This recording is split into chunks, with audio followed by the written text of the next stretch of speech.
Hello dear job aspirants, তোমাদের সবাইকে আবারও তোমাদের সবচেয়ে প্রিয় চ্যানেল স্টাডি ইন উইনে নতুন আরেকটা ভিডিওতে সকলকে স্বাগত জানাচ্ছি। আজকে আমরা নতুন আরেকটা সিরিজ শুরু করছি, যেটা আমাদের প্লেলিস্ট আছে ইন্ডিয়ান জিওগ্রাফি।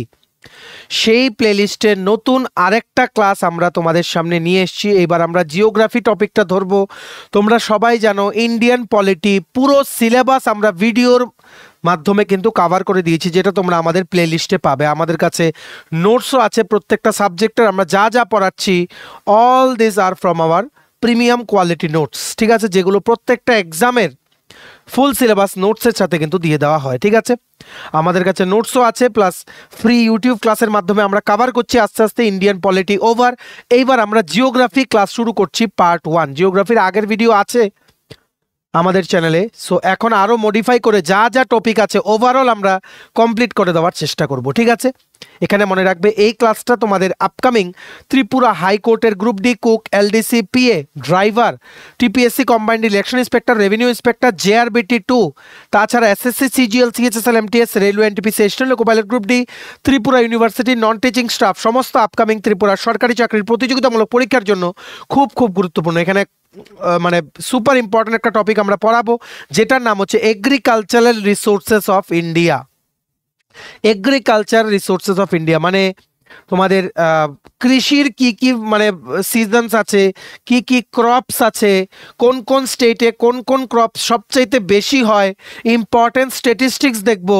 ঠিক আছে, তারপর এগ্রিকালচার সেন্সাস দেখবো, টাইপস অফ ফার্মিং দেখবো, টাইপস অফ ক্রপিং, সব কিছু কিন্তু আমরা এই ভিডিওতে দেখার চেষ্টা করব যতটুকু সম্ভব। এই এগ্রিকালচার রিসোর্সেস অফ ইন্ডিয়া টপিকটা আমরা 3টে ক্লাসে শেষ করব। ঠিক আছে, আর এটা আমরা আমাদের geography, Indian geography for competitive এক্সামসের প্লে লিস্টে আমরা অ্যাড করে দিচ্ছি। তোমরা প্লে লিস্টে গিয়ে এনি টাইম এই ক্লাসেসগুলো কিন্তু দেখে নিতে পারো। ঠিক আছে, আর তোমরা প্লিজ ভিডিও লিঙ্কটা ম্যাক্সিমাম হোয়াটসঅ্যাপ, ফেসবুক, টেলিগ্রাম গ্রুপে শেয়ার করে সমস্ত চাকুরি প্রত্যাশীদেরকে এই গুরুত্বপূর্ণ ক্লাসটা করে নেওয়ার তোমরা সুযোগ করে দিও। ঠিক আছে, চলো শুরু করছি। Before I begin this video ছোট্ট একটা কথা বলে দিই, তোমরা যদি এমন অ্যাসপিরেন্ট হও যাদের ত্রিপুরা সংক্রান্ত রেগুলার, সরকারি, ফিক্সড পে, প্রাইভেট, কন্ট্রাকচুয়াল চাকরির জেনুইন আপডেট ইনফরমেশন লাগবে, বা এই চাকরিগুলো লিখিত পরীক্ষা বা ইন্টারভিউ প্রিপারেশন করার জন্য ফ্রি ইউটিউব ক্লাসেস লাগবে, বা latest news, current affair, GK, এই সমস্ত ট্রেন্ডিং টপিক্স নিয়ে ইজি ওয়েতে জানার তোমাদের ইন্টারেস্ট আছে, then you are the right platform. তোমরা আমাদের চ্যানেল স্টাডি ইন উইন্ট এক্ষুনি সাবস্ক্রাইব করে সাইডে নোটিফিকেশন বেলটা কিন্তু অবশ্যই তোমরা ক্লিক করে রাখতে বলো না। আমাদের Facebook page, Telegram group, WhatsApp channel সবকিছু লিঙ্ক আমরা নিচে ডেসক্রিপশন বক্সে দিয়ে দিই তোমাদের, চলো তোমরা এগুলো ফলো করতে পারো বা জয়েন করতে পারো।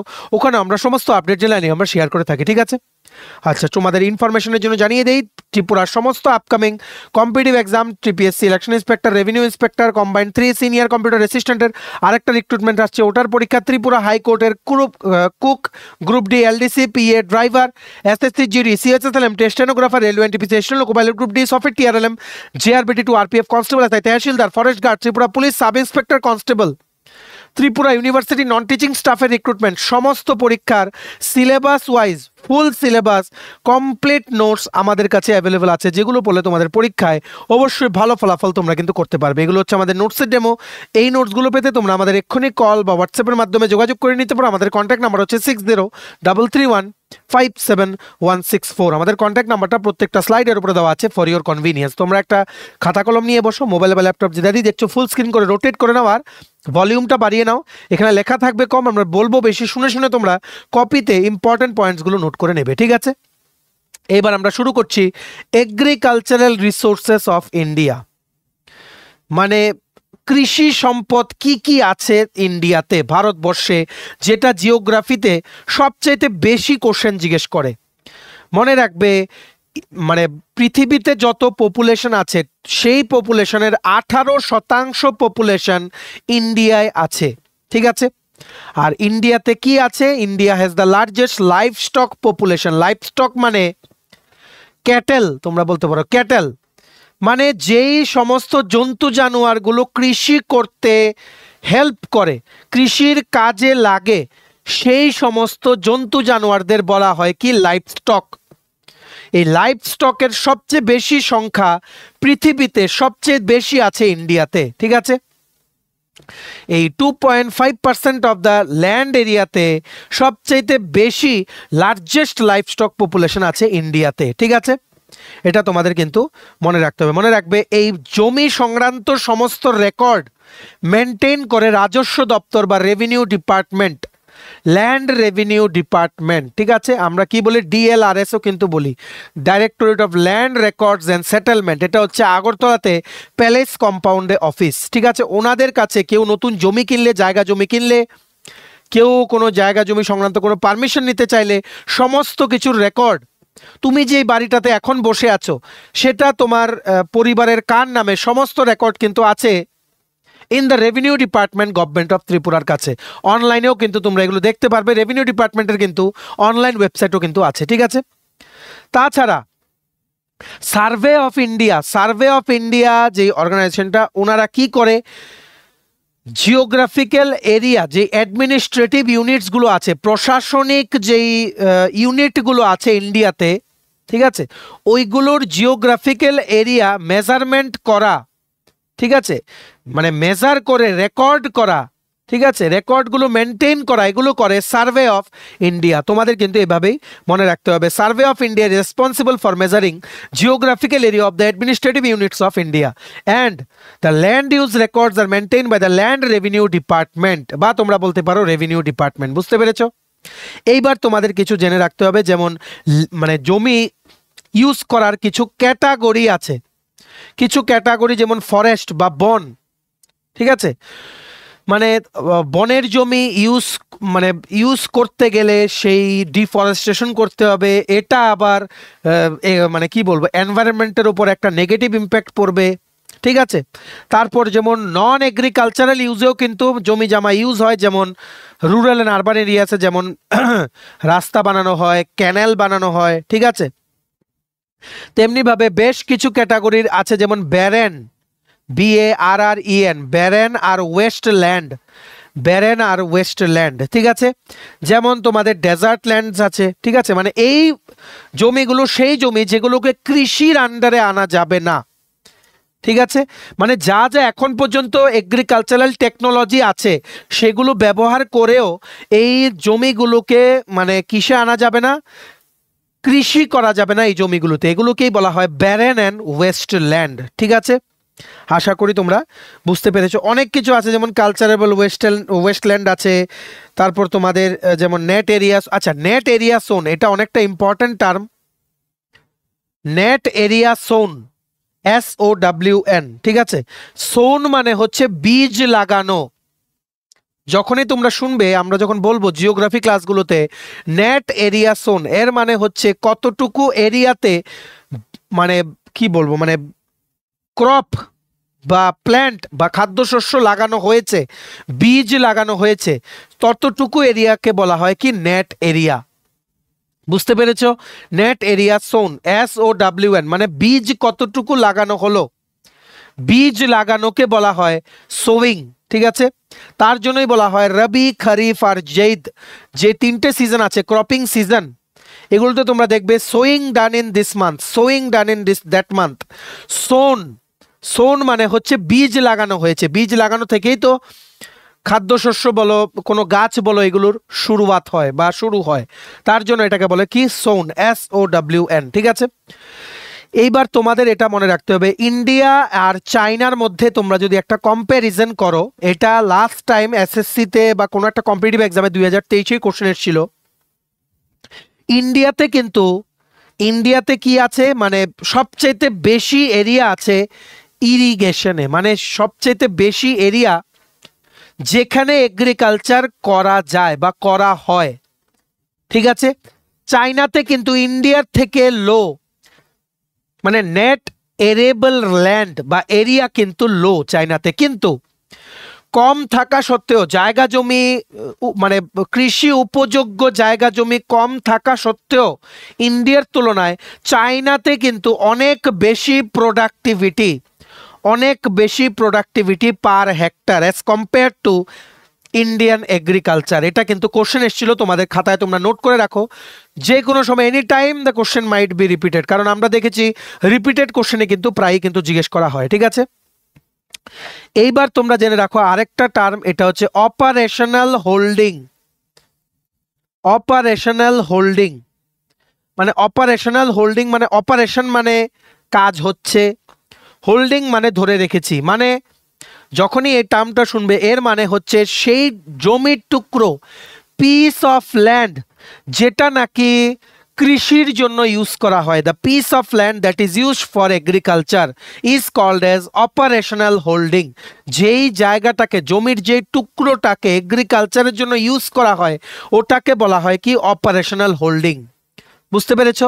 এইবার আমরা নেক্সট দেখব কি এগ্রিকালচার সেন্সাস। আরেকটা জিনিস বলে দিই, যেহেতু সেন্সাস বলছি, 10th সেন্সাস হয়েছিল 2015-16-তে, এটাই কিন্তু তোমাদের এখন মেনে চলতে হবে, ঠিক আছে? মনে রাখবে তোমাদের যেই অ্যাভারেজ অপারেশনাল হোল্ডিং, যেটা অপারেশনাল হোল্ডিং বললাম, এটা কিন্তু কমে গেছে। এটা কিন্তু কমে গেছে। 2010-11তে যে এগ্রিকালচার সেন্সাস হয়েছিল ওখানে ছিল 1.15 হেক্টর অ্যাভারেজ, কিন্তু 2015-16তে অপারেশনাল হোল্ডিংয়ের এটা কমে গেছে, অ্যাভারেজ সাইজটা কমে গেছে, হয়ে কত হয়েছে 1.08 হেক্টর। 1.08 হেক্টর হয়ে গেছে according to the 10th census, agriculture census which was done in the year 2015 to 2016। বুঝতে পেরেছ? দেখো আমরা এখানে লিখেছি টোটাল অপারেশনাল হোল্ডিং ডিক্রিজড, মানে কতটুকু জমি কৃষির আন্ডারে আছে, কতটুকু টুকরো জমি কৃষির আন্ডারে আছে, ততটুকুর পরিমাণ 2010-11 তুলনায় কমে গেছে 15-16 এগ্রিকালচারের সেন্সাসে, ঠিক আছে? আর টোটাল অপারেটেড এরিয়াও কমে গেছে। টোটাল অপারেশনাল হোল্ডিং কমলে অপারেটেড এরিয়াও কমে যায়, মানে কতটুকু জায়গায় কৃষি করা হয়, মানে কৃষি করা হয়েছে, অপারেটেড মানে অলরেডি হয়ে গেছে, ঠিক আছে? এটাও 2010-11 তুলনায় কিন্তু কমে গেছে, ঠিক আছে? ফিমেল অপারেশনাল হোল্ডার্স ইনক্রিজড, মানে মহিলারা জমিতে চাষ করেছে, নিজেদের জমিতে এই রকম পার্সেন্টেজ 2015-16 10 সেন্সাস দেখিয়েছে যে 2010-11 তুলনায় বেড়ে গেছে। কতটুকু বেড়েছে? 13.96% হয়েছে অ্যাকর্ডিং টু 15-16 সেন্সাস। 2010-11 সেন্সাসে ছিল 11.72%, ঠিক আছে? অলমোস্ট 2% কিন্তু বেড়ে গেছে, নিয়ার অ্যাবাউট, ঠিক আছে? এটা একটা তোমাদের গুড সাইন যে মহিলারা আরো বেশি আগ্রহী হয়েছেন এগ্রিকালচারে ইন্ডিয়াতে, ঠিক আছে? তারপর যেহেতু বলছি যে অপারেশনাল হোল্ডিং কেমন টাইপের, মার্জিনাল নাকি স্মল নাকি লার্জ। মার্জিনাল মানে হচ্ছে মিডিয়াম আকারের জমিতে এগ্রিকালচার করা হয়েছে, স্মল মানে হচ্ছে অনেক ছোট আকারের জমিতে এগ্রিকালচার করা হয়েছে, লার্জ মানে অনেক বড় আকারের জমিতে এগ্রিকালচার করা হয়েছে। তেমনিভাবে 2015-16 সেন্সাসে দেখা গেছে যে marginal and small holdings, marginal তোমরা বলতে পারো, মার্জিনাল মানে হচ্ছে 0 to 1 হেক্টর, স্মল হোল্ডিংস তোমরা বলতে পারো 1 to 2 হেক্টরস। জমির মাপ কিন্তু হেক্টরে হয়, ঠিক আছে? তোমাদের মনে রাখতে হবে মার্জিনাল আর স্মল হোল্ডিংস, মিডিয়াম ও ছোট, সবচাইতে ছোট আর মিডিয়াম আকারের জমি আছে যেটাতে এগ্রিকালচার করা হয়েছে, এই রকম পার্সেন্টেজ বেড়েছে, ঠিক আছে? বেড়ে কত, এখন 2015-16 সেন্সাস যেটা হয়েছে 10 সেন্সাসে এটা এসছে 86.08% অফ দ্য টোটাল হোল্ডিংস। 2015-16তে যা যা অপারেশনাল হোল্ডিংস আছে, মানে যতটুকু জমি মানুষের কাছে আছে, may it be female may it be male, যেটার মধ্যে এগ্রিকালচার করা হয়, সেই সবগুলো জমি মিলিয়ে সেই জমিগুলোর 86.08% জমি, টুকরো জমি যেগুলো মানুষ হোল্ড করছে, এগুলো হচ্ছে মার্জিনাল আর স্মল হোল্ডিংস। বড় হোল্ডিং কিন্তু কম, ঠিক আছে? বড় হোল্ডিং কম। কিন্তু তোমাদের এটা মনে রাখতে হবে যে স্মল আর মিডিয়াম আমরা বলেছি তোমাদের, ঠিক আছে? স্মল আর মিডিয়াম তোমাদের যেটা আমরা বললাম, মার্জিনাল আর স্মল হোল্ডিংস আমরা তোমাদের কি বলেছি 86.08%, ঠিক আছে? আর অপারেশনাল হোল্ডিংস, একটা বলেছি অপারেশনাল হোল্ডিংস, ঠিক আছে, আরেকটা বলেছি হোল্ডিংস। এ দেখো দুটো ডিফারেন্স আছে, আমরা তোমাদের বলে দিই। একটা হচ্ছে হোল্ডিং, একটা হচ্ছে অপারেশনাল হোল্ডিং। হোল্ডিং মানে হচ্ছে কৃষি উপযোগী জমি তোমার কাছে আছে এই রকম। অপারেশনাল হোল্ডিংস মানে এটার মধ্যে উপযোগী জমি আছে, এটার মধ্যে তুমি চাষ করছো, এটাকে কি বলা হয়? অপারেশনাল হোল্ডিং, ঠিক আছে? স্মল আর মিডিয়াম কি বলেছি? স্মল আর মিডিয়াম অপারেশনাল হোল্ডিংসও 2015-16 এগ্রিকালচার সেন্সাসে 13.35%, আর টোটাল অপারেটেড এরিয়া আছে কত 43.99% অফ দ্য অপারেটেড এরিয়া। এটা both they have decreased as compare to 2010-11 agriculture census which was the 9th census. এখন 2015-16 10th সেন্সাসটা কিন্তু আমাদের মেনে চলতে হবে, ঠিক আছে? আশা করি তোমরা বুঝতে পেরেছো। আর লার্জ হোল্ডিংস বড় জমির টুকরো আছে কৃষি উপযোগ্য এই রকম 10 হেক্টরেরও বেশি হলে বলি আমরা কি লার্জ হোল্ডিংস। অপারেশনাল হোল্ডিং মানে এই জমিগুলোতে কৃষি উপযোগ্য জমিতে কৃষি হচ্ছে এই রকম, বুঝতে পেরেছো? আর এগুলো কিন্তু লার্জ হোল্ডিংও কিন্তু কম্পেয়ার টু 2010-11 9th সেন্সাস অনেকটাই কিন্তু কমে গেছে as we have seen in the 10th agriculture census of 2015-16, ঠিক আছে? এটা তোমাদের মনে রাখতে হবে যদি মেইনস টাইপের পরীক্ষায় জিজ্ঞেস করে এগ্রিকালচার সেন্সাসের এই ইম্পর্টেন্ট পয়েন্টসগুলোকে স্ট্যাটিস্টিক্সগুলোকে রেফারেন্স নিয়ে তোমরা কিন্তু আনসারটা কিন্তু সুন্দর করে সাজিয়ে নিতে তোমরা পারো, ঠিক আছে? আশা করি তোমরা বুঝতে পেরেছো। আরেকটা জিনিস মনে রাখবে, লাইভস্টক তোমরা শুনবে। লাইভস্টক বেসিক্যালি তোমরা বলতে পারো ফার্ম অ্যানিমেলস, মানে যেগুলো দিয়ে কৃষির কাজে লাগে ফার্ম অ্যানিমেলস, তোমাদের কিন্তু এগুলো মনে রাখতে হবে। বা যেগুলো ফার্মে থাকে এই রকম পশু, ঠিক আছে? এগুলো সবচেয়ে লার্জেস্ট লাইভস্টক পপুলেশন আছে ইন্ডিয়াতে on 2.5% of the land area, ঠিক আছে?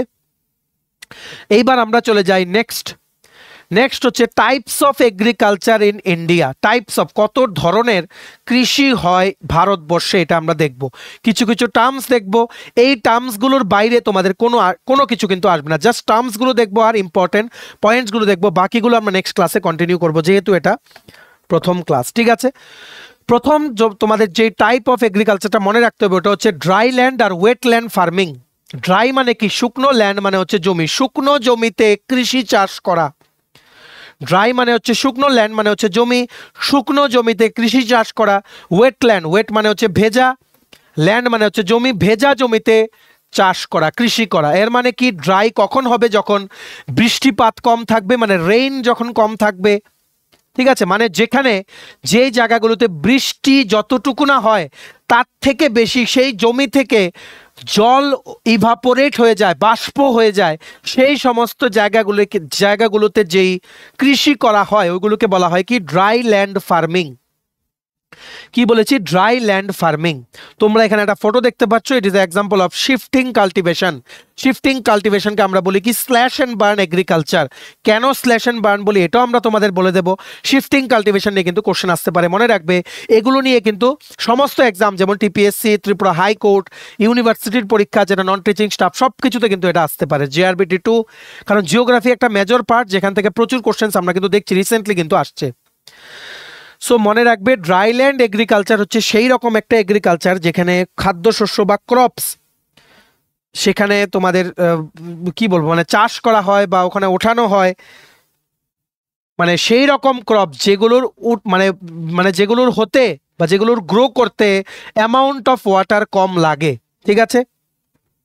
অ্যানুয়ালি হিসাব করা হয়, মানে বছরে হিসাব করা হয় বছরে কতটুকু বৃষ্টি হলো আর কতটুকু মানে তোমাদের বৃষ্টি হলো না সেটার হিসেব করে যেখানে বৃষ্টি কম হয়, বৃষ্টি যতটুকু না হলো তার থেকে বেশি মানে তার থেকে বেশি তোমাদের যেই কি বলবো মানে যেই সয়েল আছে বা মাটি আছে ওটা থেকে ইভাপোরেট হয়ে গেল অ্যানুয়ালি মানে জল, সেটাকে বলা হয় ড্রাই ল্যান্ড এগ্রিকালচার। মানে কথা বলতে তোমরা বুঝতে পারো, এক কথায় বলে দেই যেখানে বৃষ্টি কম সেই সমস্ত জায়গায় যে সমস্ত কৃষি হয় ওইগুলোকে বলা হয় ড্রাই ল্যান্ড এগ্রিকালচার, যেই জায়গায় বৃষ্টি বেশি ওইগুলোকে বলা হয় ওয়েটল্যান্ড ফার্মিং বা এগ্রিকালচার, ঠিক আছে? যেখানে রেইনফল 75 সেন্টিমিটারের কম হয় সেগুলোকে বলা হয় ড্রাই ল্যান্ড, 75 সেন্টিমিটারের বেশি রেইনফল অ্যানুয়ালি হলে বলা হয় ওয়েটল্যান্ড ফার্মিং, ঠিক আছে?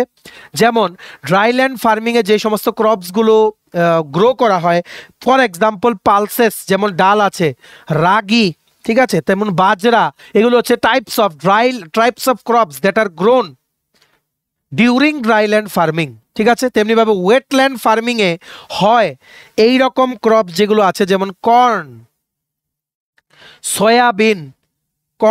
সয়াবিন, আটা, রাইস, জুট ইত্যাদি, এগুলো হচ্ছে example of crops that are grown during wetland farming in India. ঠিক আছে, বুঝতে পেরেছো? এইবার আমরা নেক্সট দেখবো কি শিফটিং কাল্টিভেশন, যেটা নিয়ে কিন্তু কোশ্চেন্স কিন্তু প্রায়ই আসে, টিপিএসসিতে কিন্তু অনেক কোশ্চেন কিন্তু এসছে। শিফটিং কাল্টিভেশনের মানে কি?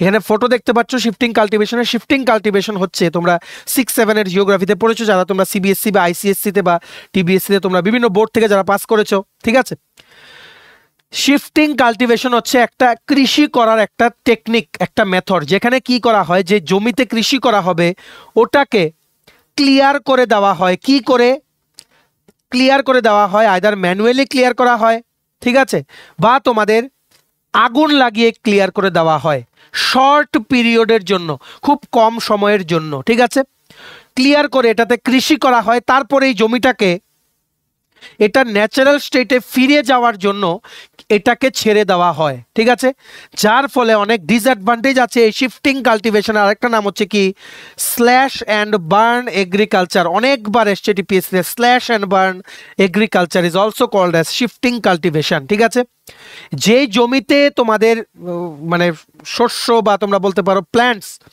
গ্রো করা হয়, ওই জমিটাকে আগে ক্লিয়ার করা হয়, ডিফরেস্টেশন করা হয়, তারপর কিছু স্মল অ্যামাউন্ট অফ টাইমের জন্য জমিটাতে কৃষি করা হয়, তারপর এটাকে ছেড়ে দেওয়া হয় to return to its natural state.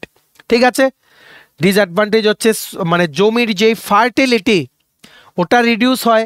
ঠিক আছে, ফরেস্ট ফায়ারও হয়, তারপর ডিফরেস্টেশন হয়, যেটা এনভায়রনমেন্টকে অনেকটাই কিন্তু ইম্প্যাক্ট করে। ঠিক আছে, এই যে শিফটিং কাল্টিভেশনের অনেক নাম আছে অনেক জায়গায়, যেমন নর্থ ইস্টে বলে ঝুমিং কাল্টিভেশন, ঝুম চাষ। ঝুম চাষ তোমরা শোনো না? ঝুম চাষ মানেই কিন্তু শিফটিং কাল্টিভেশন, মানে slash and burn agriculture north ইস্টের পার্টে। ঠিক আছে, অনেক জায়গায় বলা হয়, ত্রিপুরাতেও কিন্তু বলা হয়, মণিপুরে বলা হয় পাম লৌ, PAMLOU। ঠিক আছে, ছত্তিশগড় আর আন্দামান এন্ড নিকোবর, ছত্তিশগড় আর আন্দামান নিকোবরে শিফটিং কাল্টিভেশনকে বলা হয় ডিপা, DIPA। ঠিক আছে, মধ্যপ্রদেশে শিফটিং কাল্টিভেশনকে বলা হয় বেওয়ার, BEWAR, বেওয়ার বা দাহিয়াও বলা হয়, DAHIYA, বেওয়ার বা দাহিয়া বলা হয়। ঠিক আছে, নেক্সট আরেকটা কি অন্ধ্রপ্রদেশে শিফটিং কাল্টিভেশনকে কি বলা হয়?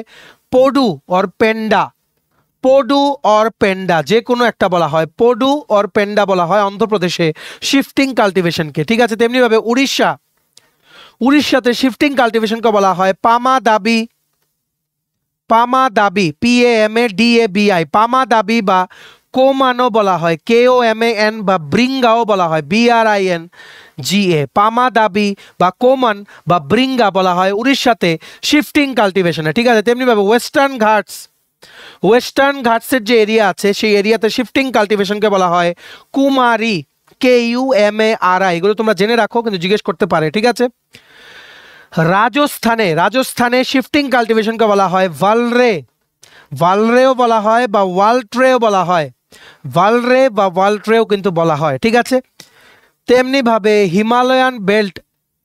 হিমালয়ান মাউন্টেন বেল্টে বিভিন্ন স্টেট যেগুলো আছে, বিভিন্ন জায়গা যেগুলো আছে, ওখানে শিফটিং কাল্টিভেশনকে খিল কাল্টিভেশনও কিন্তু বলা হয়, KHIL, খিল। ঠিক আছে, তেমনি ভাবে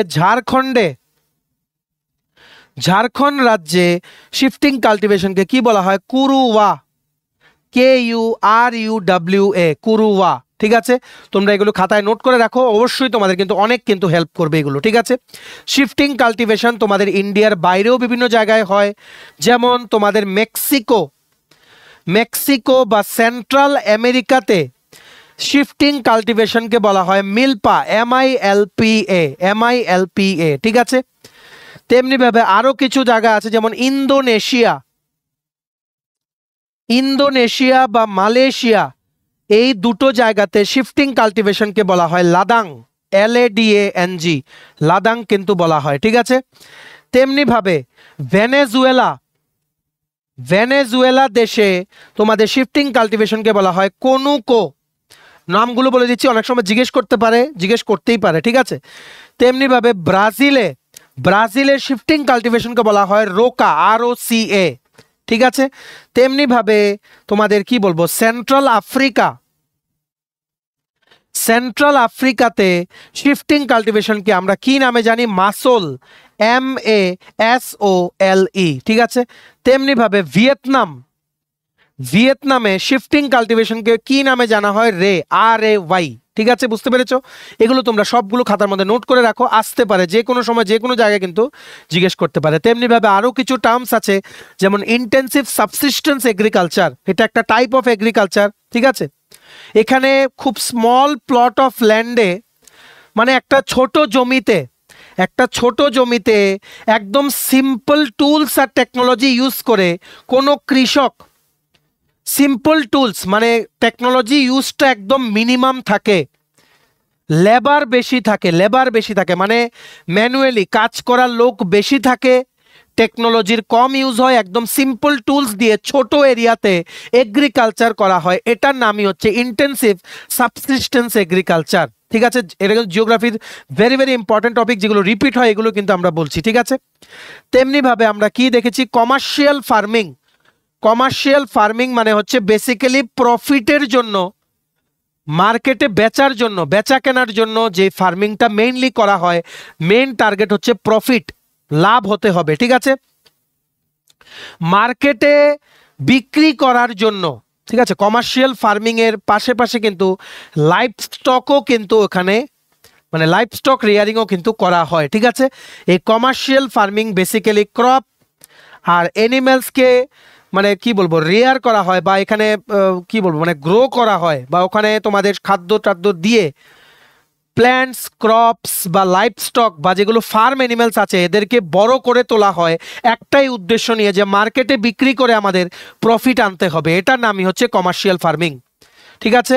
ড্রাইল্যান্ড ওয়েটল্যান্ড ফার্মিং আমরা দেখেছি, শিফটিং কাল্টিভেশন আমরা দেখেছি, ইন্টেন্সিভ সাবসিস্টেন্স এগ্রিকালচার কাকে বলে দেখেছি, কমার্শিয়াল ফার্মিং আমরা দেখেছি। যে কোনো একটা ডেফিনেশন দেখবে হঠাৎ একদিন কোনো একটা পরীক্ষা জিজ্ঞেস করে নেবে। তেমনিভাবে প্ল্যান্টেশন ফার্মিং আরেকটা টাইপ অফ এগ্রিকালচার আছে, ঠিক আছে।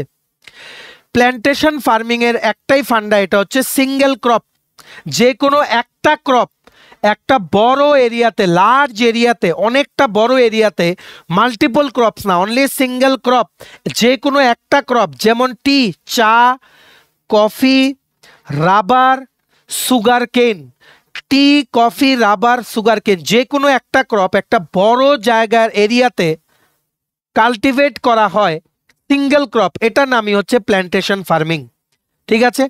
নেক্সট জেনে রাখো মিক্সড ফার্মিং কাকে বলে। মিক্সড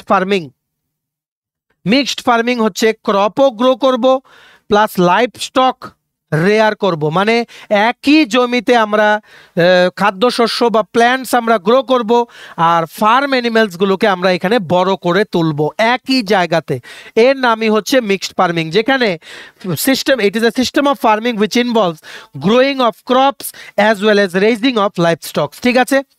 তেমনিভাবে আরেকটা এগ্রিকালচার বা ফার্মিং টাইপ আছে, এটার নাম হচ্ছে কোঅপারেটিভ ফার্মিং। কোঅপারেটিভ ফার্মিংয়ে কি হয়? ফার্মার্সরা একটা সোসাইটি ক্রিয়েট করে, সোসাইটিতে অনেক ফার্মার্সরা একসাথে থাকে, ঠিক আছে। সবাই মিলে একসাথে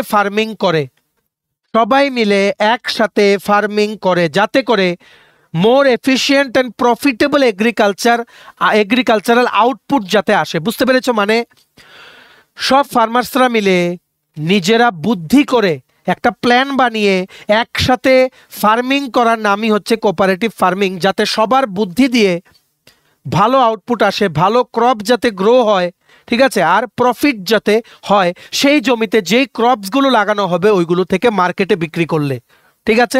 এটার নামই হচ্ছে কোঅপারেটিভ, মানে কোঅপারেশন, মানে একজনের সাথে একজনের মিল রেখে সবাই মিলে একসাথে কোনো উদ্দেশ্যে কাজ করলে এটার নামই হচ্ছে কোঅপারেশন, ঠিক আছে। সো আমরা কি কি দেখলাম? Types of agriculture: dryland farming, wetland farming, shifting cultivation, intensive subsistence agriculture, commercial farming, plantation farming, mixed farming, cooperative farming. Very very important, এগুলো যে কোনো একটা দেখবে জিজ্ঞেস করে নিতে পারে। যদি কিছু ডাউট থাকে নিচে তোমরা কমেন্ট সেকশনে জানাতে পারো, আমাদের যতটুকু সম্ভব আমরা তোমাদের ডাউটগুলো ক্লিয়ার করে দেওয়ার চেষ্টা করব। তারপর আমরা দেখব নেক্সট ক্লাসে ক্রপিং সিজন, যেমন রবি আছে, খরিফ আছে, তেমন জেইদ সিজন আছে, ঠিক আছে। যেমন খরিফ সিজন হচ্ছে থাকে জুলাই থেকে অক্টোবর, এটা আমরা নেক্সট ক্লাসে দেখব। রবি সিজন, ঠিক আছে, রবি সিজন থাকে অক্টোবর থেকে এপ্রিল, তেমনিভাবে জেইদ সিজন থাকে গ্রীষ্মের সময়, in between rabi and kharif season. তো আমরা দেখবো এই সিজনসগুলোর বিভিন্ন ইম্পর্টেন্ট ক্যারেক্টারিস্টিক্স, ফিচার্স আর কি কি ক্রপস গ্রহণ করা হয় এই সিজনগুলোতে পার্টিকুলারলি। ঠিক আছে, এক্সাম্পল কিন্তু আসে টিপিএসসি লাস্ট পরীক্ষাতেই এসছে, out of the following crops which are rabi and which are kharif crop please identify করে এমসিকিউ এসছে। তাই তোমাদের কিন্তু আমরা সবচেয়ে প্রথম এই টপিকটাই ধরেছি।